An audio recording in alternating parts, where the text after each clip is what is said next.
नमस्कार दोस्तों, मैं अखिलेश मौर्य आप लोग के समक्ष राजयोग अध्याय 4 प्राण का आध्यात्मिक रूप स्वामी विवेकानंद द्वारा रचित लेकर प्रस्तुत हुआ हूँ। आशा करता हूँ आप लोग स्वच्छ और स्वस्थ होंगे।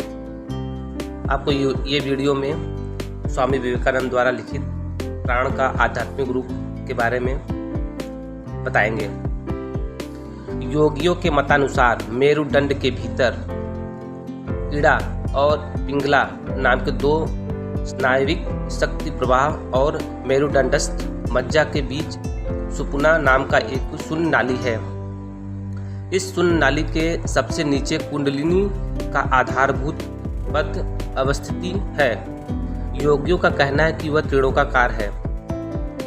योगियों की रूपक भाषा में कुंडलिनी शक्ति उस स्थान पर कुंडलाकार हो विराज रही है। जब वह कुंडलिनी शक्ति जगती है तब वह इस शून्य नाली के भीतर से मार्ग बनाकर ऊपर उठने का प्रयत्न करती है और ज्यों-ज्यों वह एक एक सोपान ऊपर उठती जाती है त्यों तो मन के स्तर पर स्तर मानो खुलते जाते हैं और योगी के अनेक प्रकार के अलौकिक दर्शन होने लगते हैं तथा अद्भुत शक्तियाँ प्राप्त होने लगती है। जब वह कुंडलिनी मस्तक पर चढ़ जाती है तब योगी संपूर्ण रूप से शरीर और मन से पृथक हो जाते हैं। उनकी आत्मा अपने मुक्त स्वभाव की उपलब्धि बनती है। हमें मालूम है कि मेरु मज्जा एक विशेष प्रकार से गठित है। अंग्रेजी के 8 अंक 8 को यदि इस तरह उल्टा लंबा कर लिया जाए तो देखेंगे कि उसके 2 अंश हैं और वो दोनों अंश एक दूसरे से जुड़े हुए हैं। इस तरह से अनेक अंकों को एक पर एक रचने की जैसा दिशा पड़ता है। मेरु मज्जा बहुत कुछ वैसी ही है। उसके कारण वह दाहिनी पिघला और जो अन्य नाली में मेरु मज्जा के ठीक बीच में से गई है वही है। कुछ मेरु मज्जा समाप्त हो गई हो तो परंतु वहां से भी तागे के समान एक बहुत ही सूक्ष्म प्रकार पदार्थ बराबर नीचे उतरता रह गया है। सुपुन्ना नाली वहां भी अव्यवस्थित है परंतु वहां बहुत सूक्ष्म हो गई है। नीचे की ओर उस नाली का मुंह बंद रहता है। उसके निकट ही कटी प्रदेश स्वस्थ नाड़ी जाल अव्यवस्थित है। आजकल के शरीर विज्ञान शास्त्र साइकोलॉजिकल के मत से वह त्रिलोकाकार है। इन विभिन्न नाड़ी जालों के केंद्र मेरु मज्जा के भीतर अव्यवस्थित है। वे नाड़ी जाल योगियों के भिन्न भिन्न पद्धतियों या चक्रों के तौर पर लिए जा सकते हैं। योगियों का कहना है कि सबसे नीचे मूलाधार से लेकर मस्तिष्क में स्थित सहतार या सहदल पद तक कुछ केंद्र हैं। यदि हम उन पद्धतियों को पूर्वोक्त नाड़ी जाल समझे तो आजकल के शारीरिक विज्ञान शास्त्र के द्वारा बहुत सहज योगियों की बात का मर्म समझा जा सकता है। हमें मालूम है कि हमारे स्नायुओं के भीतर 2 प्रकार के प्रभाव हैं। उनमें से एक को अंतर्मुखी और दूसरे को बहिर्मुखी, एक को ज्ञानात्मक और दूसरे को गति आत्मक, एक को केंद्र की ओर जाने वाला और दूसरे को केंद्र से दूर जाने वाला कहा जा सकता है। उनमें से एक मस्तिष्क की ओर संवाद ले जाता है और दूसरा मस्तिष्क से बाहर समुदाय अंगों में, परंतु अंत में ये प्रवाह मस्तिष्क के संयुक्त हो जाते हैं। आगे आने वाले विषय को स्पष्ट रूप से समझने के लिए हमें कुछ और बातें ध्यान में रखनी होगी। यह मेरु मज्जा मस्तिष्क में जाकर एक प्रकार के बल में नामक एक अंडाकार पदार्थ में अंत हो जाता है जो मस्तिष्क के साथ संयुक्त नहीं है, परंतु वरण मस्तिष्क में जो एक तरल पदार्थ है उसमें तैरता रहता है। अतः यदि सिर पर कोई आघात लगे तो उस आघात की शक्ति उस तरल पदार्थ में बिखर जाती है और इससे उस बल्ब को कोई चोट नहीं पहुंचती है। यह एक महत्वपूर्ण बात है कि जो हमें स्मरण रखनी चाहिए। दूसरे हमें यह भी जान लेना होगा कि इन सब के चक्रों में से सबसे नीचे स्थित मूलाधार, मस्तिष्क में स्थित सहस्त्रार और नाभिदेश में स्थित मणिपुर, इन तीनों चक्रों की बात हमें विशेष रूप से ध्यान में रखनी होगी। अब पदार्थ विज्ञान का एक तत्व हमें समझना है। हम लोगों ने विद्युत और उससे संयुक्त अन्य बहुविधित शक्तियों की बातें सुनी हैं। विद्युत क्या है यह किसी को मालूम नहीं है। हम लोग इतना ही जानते हैं कि विद्युत एक प्रकार की गति है। जगत में और भी अनेक प्रकार की गतियां हैं। विद्युत से उनका भेद क्या है? मान लो यह टेबल चल रहा है, उसके परमाणु विभिन्न दिशाओं में जा रहे हैं। अब यदि उनके अनवरत एक ही दिशा में चला जाए तो वह गति विद्युत की शक्तियों में परिणत हो जाएगा। समस्त परमाणु यदि एक और गतिशील हो तो उसी को विद्युत गति कहते हैं। इस कमरे में जो वायु है उसके सारे परमाणुओं को यदि लगातार एक ओर चलाया जाए तो यह कमरा एक महान विद्युतकार यंत्र बैटरी के रूप में परिणत हो जाएगा। शारीर विज्ञान शास्त्र की एक और बात हमें स्मरण करनी होगी, वह यह कि जो स्नायु केंद्र श्वास प्रश्वास यंत्रों को नियमित करता है उनका सारे स्नायु प्रवाहों पर भी कुछ अधिकार है। यह केंद्र वक्ष के ठीक दूसरी ओर मेरुदंड में अवस्थित है। यह श्वास प्रश्वास यंत्रों को नियमित करता है और दूसरे जो स्नायु चक्र हैं उन पर भी कुछ प्रभाव डालता है। अब वह प्राणायाम क्रिया के साधन का कारण समझ सकेंगे। पहले तो यदि श्वास प्रश्वास की गति नियमित की जाए तो शरीर के सारे परमाणु एक ही दिशा में गतिशील होने का प्रयत्न करेंगे। जब विभिन्न दिशाओं में दौड़ने वाला मन एक मुखी होकर एक दृढ़ इच्छा शक्ति के रूप में परिणत होता है तब सारे स्नायु प्रवाह भी परिवर्तित होकर एक प्रकार की विद्युत गति प्राप्त करते हैं। क्योंकि स्नायुओं पर विद्युत क्रिया करने पर देखा गया है कि उनके दोनों प्रांतों में धनात्मक और ऋणात्मक इन विपरीत शक्ति द्वय का उद्भव होता है। इसी से यह स्पष्ट है कि जब इच्छा शक्ति स्नायु प्रवाह के रूप में परिणत होता है तब वह एक प्रकार के विद्युत का आकार धारण कर लेती है। जब शरीर की सारी गतियां संपूर्ण रूप से एकाभिमुखी होती है तब वह शरीर मानो इच्छा शक्ति का एक प्रबल विद्युदाधार बन जाता है। यह प्रबल इच्छा शक्ति प्राप्त करना ही योगी का उद्देश्य है। इस तरह शरीर विज्ञान शास्त्र की सहायता से प्राणायाम क्रिया की व्याख्या की जा सकती है। वह शरीर के भीतर एक प्रकार की एक मुखी गति पैदा कर देता है। श्वास प्रश्वास केंद्र पर आधित्य करके शरीर के अन्य केंद्रों को वही वश में लाने में सहायता पहुंचाती है। यहाँ पर प्राणायाम का लक्ष्य मूलाधार में कुंडलाकार में अवस्थित कुंडलिनी शक्ति को उद्भूत करता है। हम जो कुछ देखते हैं, कल्पना करते हैं या तो कोई स्वप्न देखते हैं, सारे अनुभव हमें आकाश में करने पड़ते हैं। हम साधारण जिस परिदृश्यमान आकाश को देखते हैं उसका नाम है महाकाश। योगी जब दूसरे को मनोभाव समझने लगते हैं या अलौकिक वस्तुएं देखने लगते हैं तब वे सब दर्शन चित्ताकाश में होते हैं, और जब अनुभूति विषय शून्य हो जाती है तब आत्मा अपने स्वरूप में प्रकाशित होती है। तब उनका नाम है चित्राकाश। जब कुंडलिनी शक्ति जागकर सुपन्ना नाड़ी में प्रवेश करती है तब जो सब विभिन्न अनुभव होते हैं वो चित्ताकाश में होते हैं। जब उस नाड़ी का अंतिम सीमा मस्तक में पहुंचती है तब चिदाकाश में एक विषय शून्य ज्ञान अनुभूत होता है।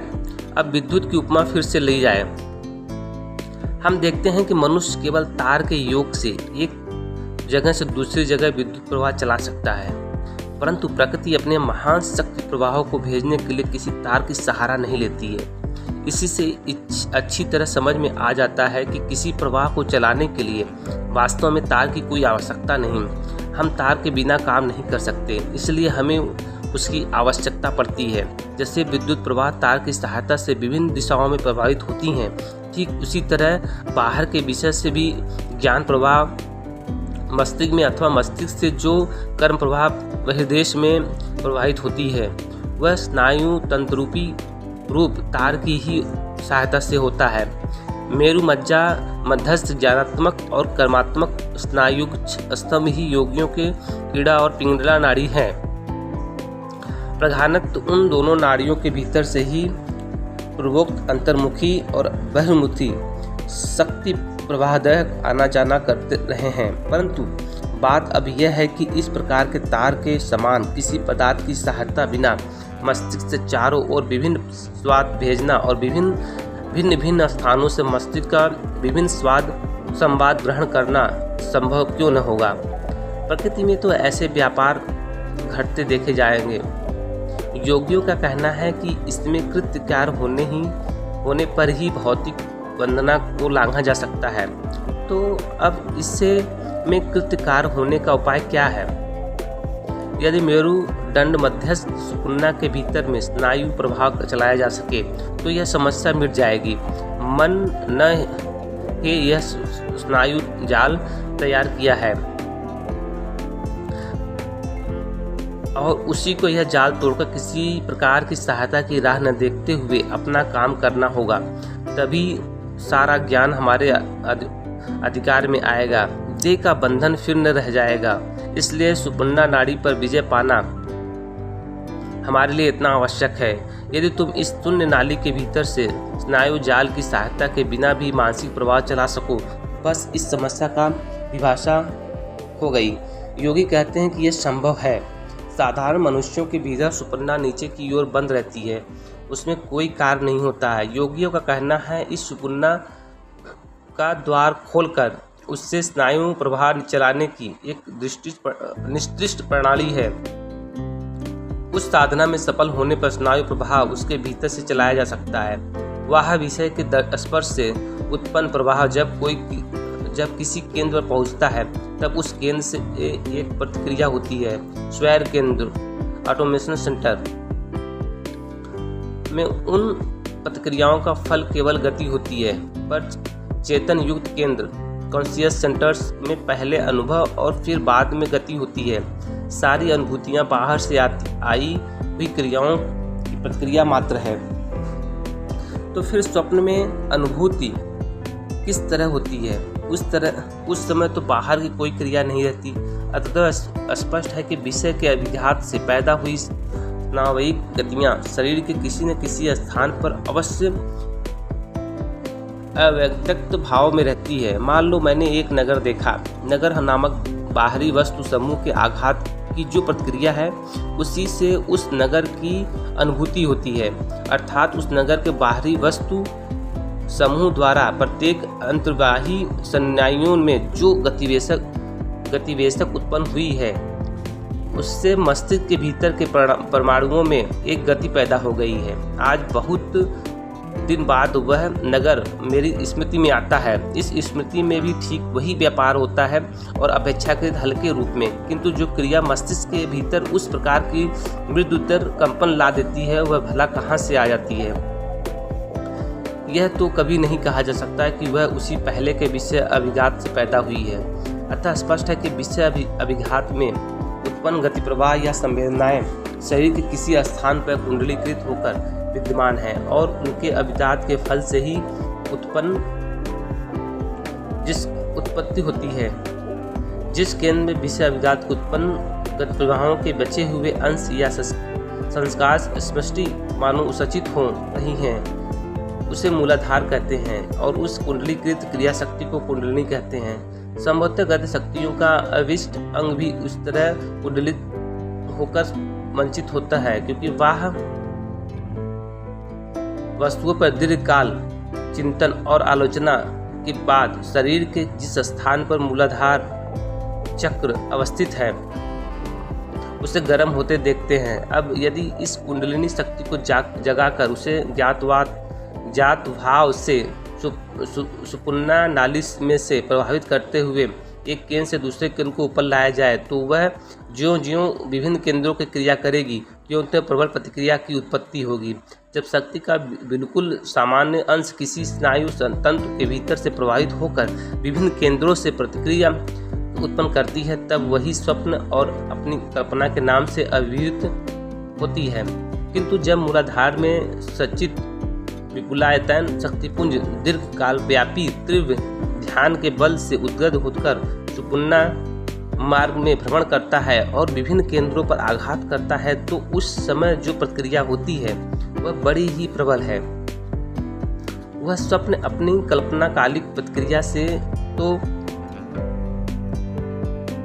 अनुगंति प्रबल है, फिर जब वह शक्तिपुंज समस्त ज्ञान के समस्त अनुभूतियों के केंद्र स्वरूप मस्तिष्क के पहुंचाता है, तब संपूर्ण मस्तिष्क और अनुभव संपन्न प्रत्येक परमाणु से मानव प्रतिक्रिया होने लगती है।